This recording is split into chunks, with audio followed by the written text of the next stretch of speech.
looking at the Denver Nuggets, they really haven't done anything except lose They've people. they've done zero. They don't get credit for trading away Reggie Jackson. You lost Reggie Jackson and picks for cash considerations, and the whole idea of this was oh, this is freeing up money for KCP, and I was like, oh, that makes a lot of sense, nice. And then KCP leaves, and I'm like, so you lost Reggie Jackson and picks for cash, which essentially you also lost KCP in the process as well. I gave him a D- for losing both those guys in the whole process of everything, of having to give up Reggie picks for just cash and KCP basically in that process as well. So, um, I mean, I think the team is going to hurt without KCP. It's a big defensive part of that of that unit. Reggie coming off the bench, that 10 points per game is going to have to come from somewhere.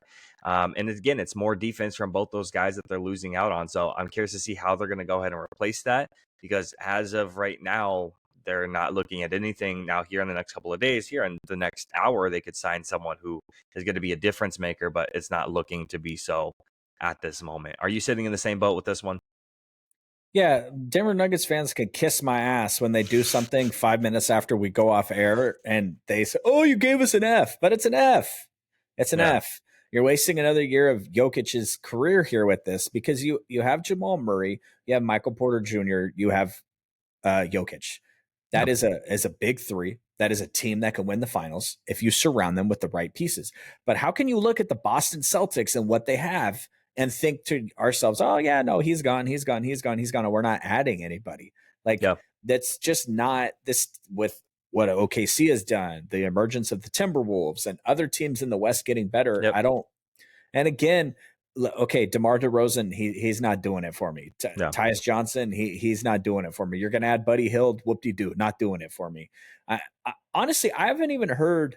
I understand that they made the trade to try to bring KCP back, but I haven't even heard about them being in the mix for anybody. And there's really nobody left out there. So unless they're out there trying to swing a trade, but they're going to bring in Kuzma, that doesn't make any sense. There's just No. now there's always that trade that happens that surprises people, but Mhm. this at this point is not a good offseason for the Denver Nuggets at all. Yeah. It's a little disappointing from them. Like you said, looking at the other teams, not even across the way at the East, but at the West specifically, especially OKC and how much they've improved. And we're going to definitely get to them and their grade.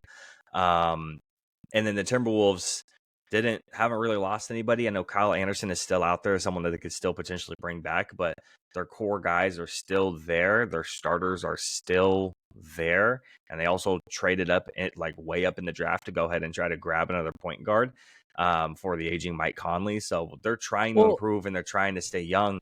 Well, I'm not and sure what Denver's doing. with the Timberwolves, you have a player that is going to take another level into superstardom, potentially being the best player in the NBA within the next 2 to 4 years, potentially. So you don't need to do much if you're the Timberwolves. Exactly. Yeah. Jokic is an amazing basketball player. He has all the accolades in the world, but he's not better next year. Yep. He's not going to develop next year. Jokic is where he's at. Yep. It's an upper elite level of talent, unbeknownst to almost every NBA player that's ever played in the league. Like, he's a top 3%er in terms of talent. He doesn't have another level he's going to develop into. Right. So maybe Michael Porter Jr. does, but he's got the injury history. So I don't know what the Denver Nuggets are doing outside of, hey, they swung and they missed, and now they're like, okay, let's run it back. Yeah, it's a sit and wait game for Denver. Maybe when we round back out to this in a couple of weeks, maybe we'll be singing a different tune. But as of right now, it does not look good for them